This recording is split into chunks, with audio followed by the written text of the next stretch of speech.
नमस्ते आमा। नमस्ते। नमस्ते। सन्चै हुनुहुन्छ? सन्चै छ।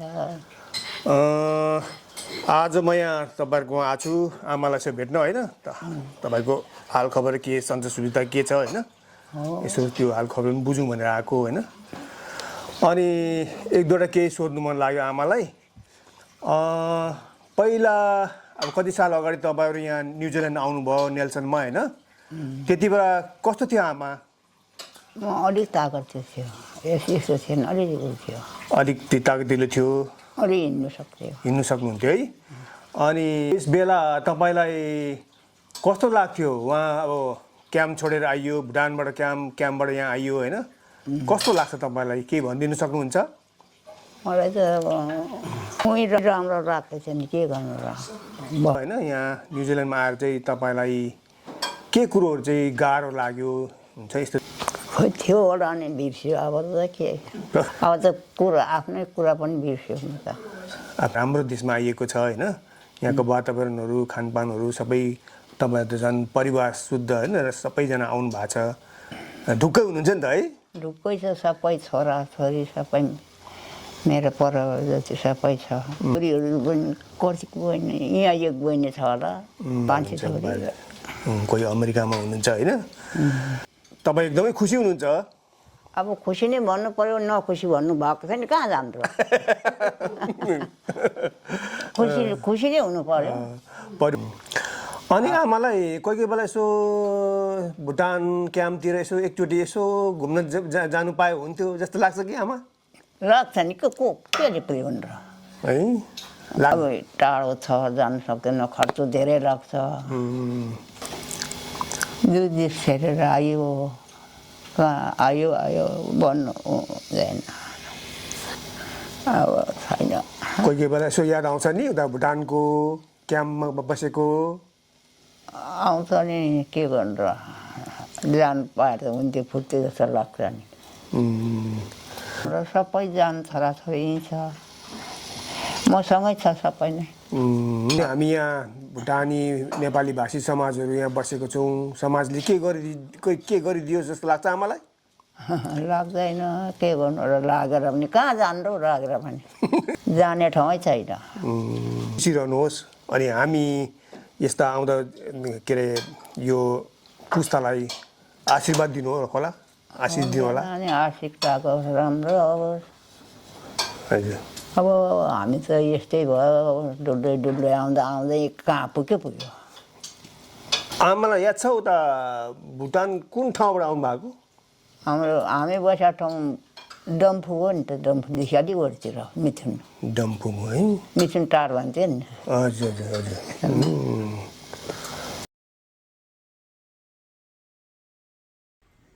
सेवारो नमस्ते आमा।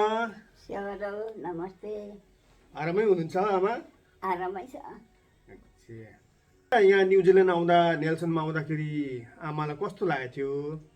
राम्रो लागेको थियो नि, भुटान मन्दिर नकामा आएको भुटान छोडेर कहाँ ल्याए जस्तो हुन्थ्यो। भुटान छोडेको याद छ तपाईँलाई? भुटान छोडेर तपाईँहरू कहाँ चाहिँ जानुभयो पहिला? शरणार्थी। नेपालमा गएको। धेरै वर्ष बस्नुभयो नि त है? कति वर्ष बस्यो है? अनि त्यहाँ त्यो शरणार्थी क्याम्पमा बस्दाखेरि कति साह्रो थियो होला है, गाह्रो थियो होला? थिएन, यस्तो साह्रो त लागेन, सुमचारो बक्केर पुग्थेँ। भनेपछि त्यति बेला तगडै हुनुहुन्थ्यो त? तगडै थियौँ।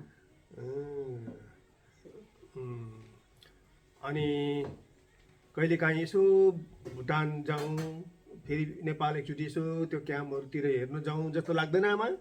जाउँ त लाग्छ नि, लाँदैन।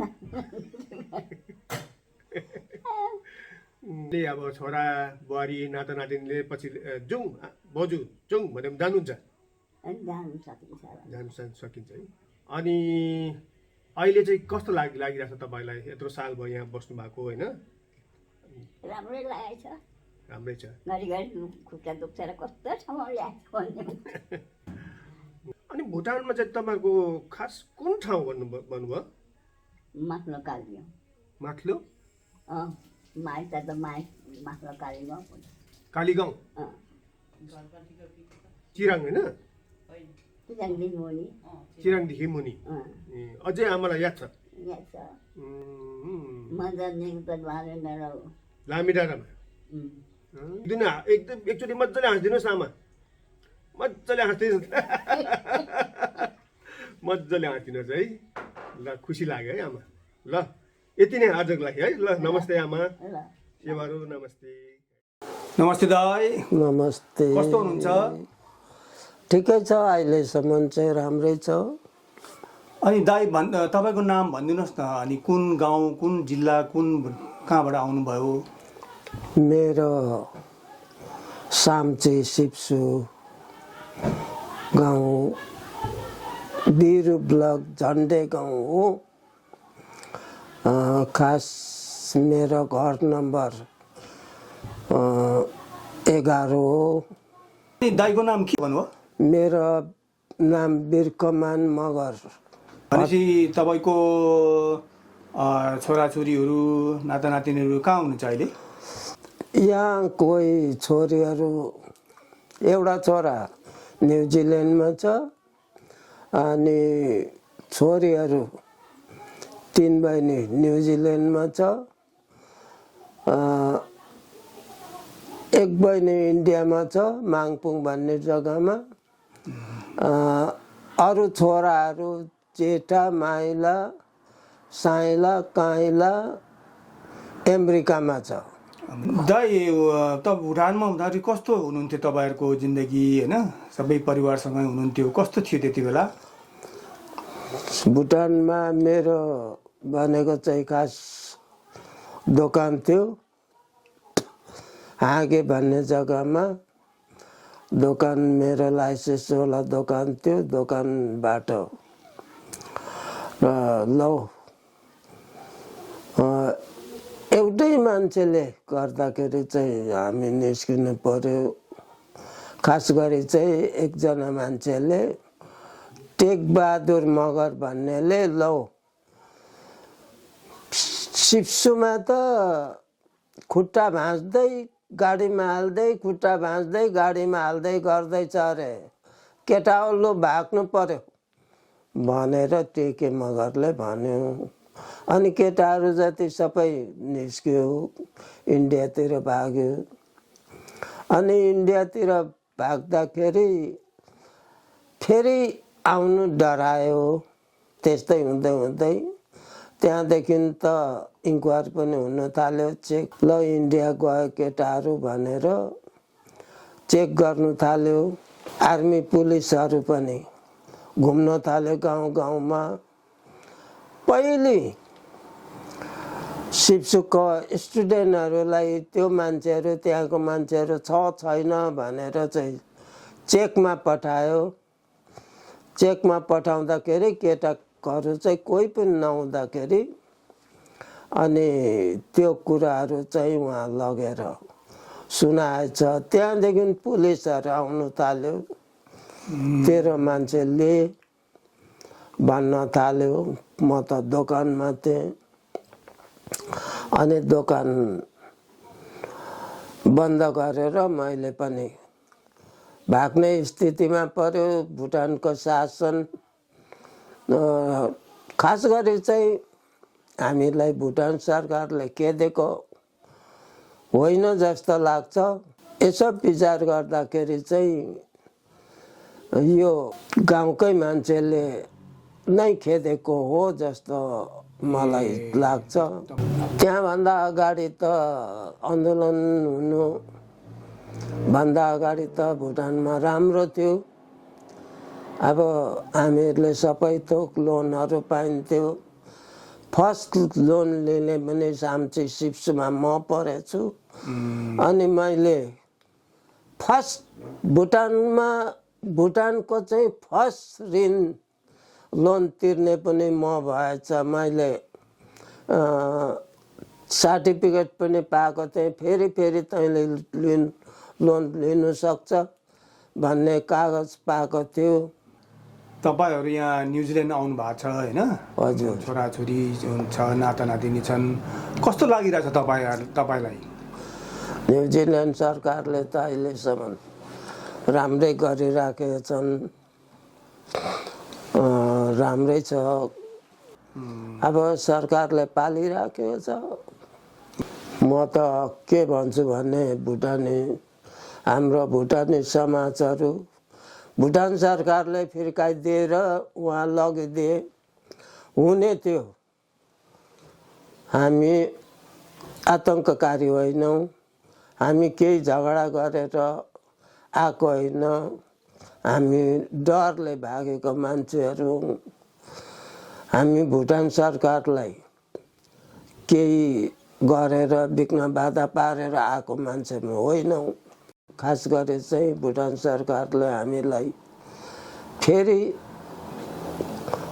फर्काइदिए हुने थियो जस्तो हाम्रो चाहिँ मनमा लाग्छ पिर त्यता छ भनेपछि दाइलाई अझै पनि अब भुटान यसो भिजिट गर्नलाई भेट्नलाई भेटघाट गर्नलाई आफ्नो साथीभाइ छरछिमेकीलाई भेट्न अझै रहर छ मलाई त त्यो भन्दा पनि भुटानमै बस्नु पाए भुटानमा मेरो भाइ भतिजाहरू छन् गाउँ गाउँमा चिराङमा छ साम्चीमा छ उहाँहरूसँगै उतै आफ्नो ठाउँमै गएर बस्न पाए झन् अझै बढी खुसी हुने थियो जस्तो लाग्छ मेरो छोराहरू पनि त्यहाँ पुर्याएर के आतङ्ककारी होइन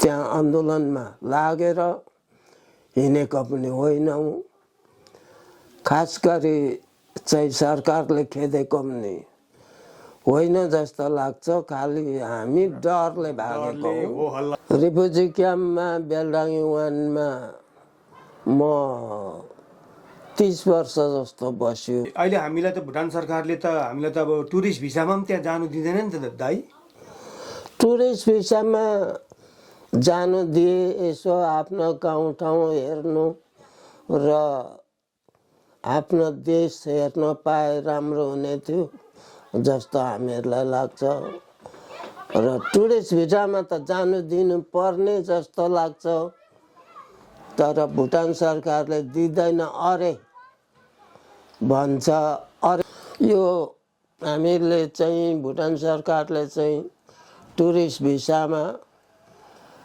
त कमसेकम आफ्नो देश गाउँ घर छरछिमेकी आफ्नो नाता सम्बन्धहरूसम्म भेटघाट गर्नको लागि दिएदेखि हामीलाई राम्रो हुन्थ्यो सरकारले र सरकारमा निवेदन पनि मेरो यही छ कि हामीहरूलाई उहीँ बस्नु नपाए पनि आफ्नो गाउँघर छरछिमेक घुमडुल गरेर आउनुसम्म देओस् भन्ने मेरो निवेदन यो चढाउँदछु यहाँ न्युजिल्यान्डमा भएका छोराछोरीहरू अहिलेसम्म त राम्रै जाति नै छौँ सन्चैसँगले न्युजिल्यान्ड सरकारले पालिराखेको छ अब काम त चाहिँ गरेर गएर पनि गर्नै पर्छ यस्तै हो अनि म चाहिँ मुख्य कुरो चाहिँ भुटान सरकारले फिर्ता गरिदिए राम्रो हुन्थ्यो अर्थात् हामीले भुटानमा गएर यसो घुमडुल गर्ने हाम्रो टुरिस्ट भिसा दिएदेखि राम्रो हुने थियो भन्ने नम्र निवेदन छ मेरो मेरो नाम जसोदा प्याकुरेल हो लामिनाडा गैरी गाउँ सल्देरी बसेका थियौँ अनि लखेटिएर नेपाल आइयो नेपाल आएर 18-19 वर्ष बस्यो त्यहाँबाट विदेश आइयो अनि आफ्ना मान्छे भेट्न जान पाइँदैन भोटाङ भनेर उहीँ जन्मिएको उहीँ हुर्केको हामी त आफ्ना मान्छे छन् भोटाङमा जान पाइँदैन आफ्ना मान्छे भेट्न किन जान नपाएको हो 4 जना छोराहरू छन् विदेश आइरहेछौँ सबैजना। किन घुम्न जान नपाएको हो आफ्नो मान्छे भेट्नलाई। मेरो ठुल्यामा हुनुहुन्छ बुढी भएकी ठुल्यामा तिमसिना तिलाचन तिमसिना कि मम्मी हो। घुम्न जान पाइयोस्, भेट्न जान पाइयोस्। आमाहरूले पनि विदेशबाट केही ल्याएको छैन कसैको सरकारबाट। हामी जिउ मात्रै लिएर आएका हौँ, लखेटेर आएका हौँ। हामी पनि यहाँ बिजोकै भइरहेछ। झन् विदेशी सरकारले खाना दिँदैछ र लाउन दिँदैछ अलिअलि बसेका छौँ। हाम्रा ठाउँमा हामी घुम्न जान पाऊँ, बस्न नपाए पनि घुमेर आउन पाऊँ, आफ्ना मान्छे भेट्न पाऊँ। अहिले न्युजिल्यान्डमा कस्तो हुनुहुन्छ तपाईँ? अहिले न्युजिल्यान्डमा ठिकै छ। भाषाको के समस्याहरू छ? भाषाको ठिकै छ। अङ्ग्रेजी कतिको आउँछ तपाईँलाई अहिले? 9 वर्ष भयो नेपालबाट। अनि आफ्ना दाजुभाइ छैन, कोही छैनन्, आमा बाबु छैनन्। गैरी गाउँमै सल्लेरीमै बिति गए। बसेको थलो, जन्मिएको थलो, बसेको थलो, हुर्किएको गाउँ। जान पाऊँ, घुम्न देख्न मन लाग्छ, हेर्न मन लाग्छ। आफू हुर्किएको ठाउँ, जन्मिएको ठाउँ किन जान नपाएको? हामीहरूले के कारणले जान नपाएको? सरकारहरूले त्यति हेरी बुझी पाऊँ।